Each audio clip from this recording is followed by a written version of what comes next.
Everyone, आज हम पढ़ेंगे एक new chapter work energy and power. Okay, chapter number 11 है फॉर क्लास 9th। तो इसमें हम पढ़ेंगे कि वर्क क्या होता है। ओके, एनर्जी एनर्जी के बारे में जानेंगे, कितने टाइप्स की एनर्जी होती है, कैसे कौन कौन सी एनर्जी होती है विद एग्जांपल्स। तो इंटरेस्टिंग चैप्टर है, इसको हम ध्यान से सुनेंगे। ओके, तो सबसे पहले हम देखेंगे वर्क क्या होता है।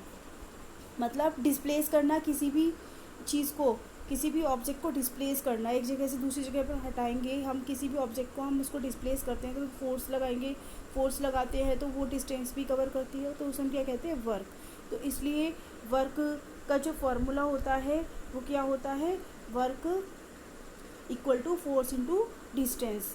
वर्क की वर्क का फॉर्मूला होता है work equal to force into distance. मतलब किसी भी चीज़ को डिस्प्लेस करना, फोर्स लगाना पड़ेगा, फोर्स लगाने के बाद वो डिस्प्लेस हो जाएगी, मतलब डिस्टेंस में आ जाएगी। तो वर्क को हम क्या बोलेंगे, डिस्टेंस को शो करते हैं एस से। W equal to F into S. Work की एसआई यूनिट होती है जूल। क्या होती है वर्क की एसआई यूनिट, जूल। अब हम देखेंगे वर्क एक स्केलर क्वांटिटी है। वर्क एक स्केलर क्वांटिटी क्यों है, क्योंकि वर्क तो हम किसी भी डायरेक्शन में कर सकते हैं। भाई, हम अपना हाथ को घुमा रहे हैं, हम किसी भी डायरेक्शन में घुमा सकते हैं, तो भी ये भी काम है। ठीक है, तो इट हैज़ ओनली मैग्नीट्यूड, इसलिए वर्क क्या है, एक स्केलर क्वांटिटी है। सपोज वर्क वर्क की एसआई यूनिट होती है joule. It has only magnitude which is positive और नेगेटिव। वर्क कैसा होता है, पॉजिटिव भी हो सकता है और नेगेटिव भी हो सकता है। जैसे if you pull a load walks a distance of the 50 metre. ठीक है, अगर आप 50 मीटर एक बॉक्स को पुल करते हो by exerting the horizontal force of the 30 newton, तो उसमें कितना काम किया, 50 न्यूटन का उसमें हमने बल लगाया। A special name is given to the unit newton metre. तो वर्क मतलब पुल और पुश करना वर्क है। ठीक है, मतलब force work equal to force into displacement. ठीक है, वर्क मतलब किसी दिशा में वो वर्क करना, एक डिस्प्लेसमेंट बोल दिया गया है। ठीक है, क्योंकि वर्क तो एक स्केलर क्वांटिटी भी होती है, वर्क को हम किसी भी दिशा में कर सकते हैं। लेकिन अगर हम डिस्प्लेसमेंट शो करें, ऐसे अगर हम डिस्प्लेसमेंट शो करें, work is not done unless there is displacement. If you hold an object a long time, अगर आप एक दीवार पर प्रेशर लगा रहे हो तो क्या दीवार डिस्प्लेस कर जाएगी, नहीं। ठीक है, तो वर्क क्या है, a long time you may get tired but no work was done. अगर आप किसी दीवार पर फोर्स लगा रहे हो तो दीवार डिस्प्लेस होगी, नहीं होगी बस, लेकिन आप उसमें टायर्ड फील कर सकते हो। If you push against a solid wall for hour there is no work done, वहाँ पर कोई भी वर्क डन नहीं है। Whenever a work is done against the gravity, the amount of the work is equal to the product of the weight of the body। means work done in the lifting a body, मतलब किसी भी object को उठाना, तो weight of the box into vertical distance। तो किसी भी object को उठाना मतलब डिपेंड करता है कि वो चीज़ कितनी भारी है, कितनी हैवी है, कितना वेट है उसके अंदर। ठीक है, तो हम कहते हैं W equal to m g h. W equal to m g h मतलब वर्क किसके बराबर हो गया, उस ऑब्जेक्ट के वेट डिपेंड करता है, ग्रेविटी डिपेंड करता है, और कितने टाइम में आपने उठाया है, कितनी ऊंचाई पर आपने उठाया है। ठीक है, W equal to m g h. Negative work is done. Negative work क्या होता है, if the work is opposite, if the work is opposite to the direction of the displacement. मतलब अगर वर्क को एक अपोजिट डायरेक्शन में हम लगाते हैं, जैसे कि force of the man positive work, force of the gravity negative work. ठीक है, मतलब अगर एक मैन वेट लिफ्ट करता है तो वो पॉजिटिव वर्क हो गया, हाँ उसने काम किया है। लेकिन ग्रेविटी कौन सा फोर्स लगाती है, नेगेटिव वर्क लगाती है। ठीक है, formula for the work done when a body move at an angle to the direction of the body, क्योंकि हमें पता है W equal to F into S मतलब D। अगर हमने किसी भी चीज़ को हम पुश करते हैं या पुल करते हैं तो वो डिपेंड करता है किस पर, W equal to F into cos theta, where force applied, जबकि थीटा क्या है, एंगल है। Okay, work done by the force is positive, force कब पॉजिटिव होगा, जब कोई भी चीज़ डिस्प्लेस कर जाती है। अगर हम दीवार पर फोर्स लगाते हैं तो वो वर्क नेगेटिव होगा। अगर हम किसी ऐसी ऑब्जेक्ट पर वर्क डन करते हैं जिससे वो डिस्प्लेस कर जाती है और हमें हमारा यूज़फुल रिजल्ट मिलता है, उसे पॉजिटिव वर्क कहते हैं। ठीक है, work done by a force is negative if the apply force has a component the direction to the opposite displacement. Okay, negative force कब होगा, जब आगे की तरफ फोर्स लगाएंगे और पीछे की तरफ कौन सा फोर्स होगा, फ्रिक्शन फोर्स होगा। मतलब कि अगर हम किसी वेट को उठाते हैं, आप लिफ्ट करते हैं तो पॉजिटिव वर्क होता है मैन का, लेकिन ग्रेविटेशन फोर्स कौन सा होगा, वो नेगेटिव होगा। Okay, baseball picture for example does the positive work on the ball but the catcher does negative work on it. मतलब कि एक प्लेयर ने बॉल को फेंका मतलब वो पॉजिटिव वर्क हुआ, लेकिन बॉल को कैच करना मतलब कि उसने उसका बॉल का जो डिस्प्लेसमेंट है उसको रोक दिया, वो नेगेटिव वर्क हुआ। Okay, read the 5 statement and determine whether और not represent example of work.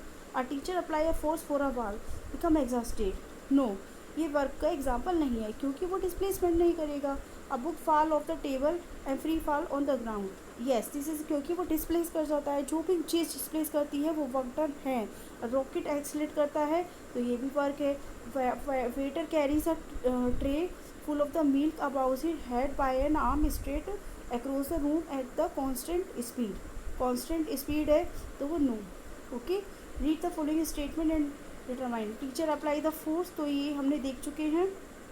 Energy, अब एनर्जी क्या होती है, एनर्जी क्या है, हमारी काम करने की एबिलिटी। जैसे कि सन अपनी रोशनी देता है, चार्जिंग करता है, मतलब सन अपनी रोशनी देता है। ट्रीज़ की एनर्जी है। ओके, ये जितनी भी एनर्जी मतलब एक क्या है, फ्यूल होता है जो कि हमें काम करने के लिए एक हमारी एबिलिटी होती है, the ability to do work. तो वो कौन सी एनर्जी होती है, इलेक्ट्रिकल एनर्जी जैसे कि cell, nuclear energy, heat energy, chemical energy और साउंड एनर्जी। तो इस टाइप की एनर्जी होती है। अब एनर्जी की भी यूनिट होती है, एनर्जी की यूनिट क्या होती है, joule. 1 kilogram into 1 metre per second square into 1 metre, मतलब इसको हम क्या बोल सकते हैं, newton metre. Okay, kinetic energy. अब काइनेटिक एनर्जी क्या होती है, किसी भी बॉल को फेंकना मतलब जब बॉल मूविंग स्टेज में है तो वो काइनेटिक एनर्जी है।